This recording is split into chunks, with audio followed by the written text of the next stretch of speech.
நான் கர்த்தரை தேடினேன், அவர் எனக்கு செவி கொடுத்து என்னுடைய எல்லா பயத்துக்கும் என்னை நீங்களாக்கி விட்டார் அப்படின்ட்டு சங்கீதம் 34வது அதிகாரம் 4வது வசனம் கூறுகிறது. நமக்கோ சில நேரங்களில் நிறைய காரியங்களை குறித்து கவலைகள், பயங்கள் இருக்கும். இந்த காரியம் எப்படி முடிய போகுதுன்னு நமக்கு தெரியலையே அப்படின்னு நம்ம யோசிப்போம்.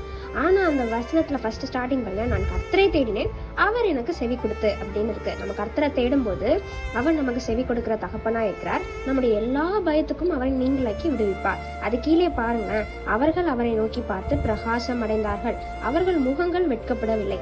அதாவது நம்ம கர்த்தரை தேடும்போது அவரை நம்ம நோக்கி பார்க்கிறோம். அவரை நோக்கி பார்க்கும்போது அவர் நம்மளுக்கு செவி கொடுக்கிறாரு.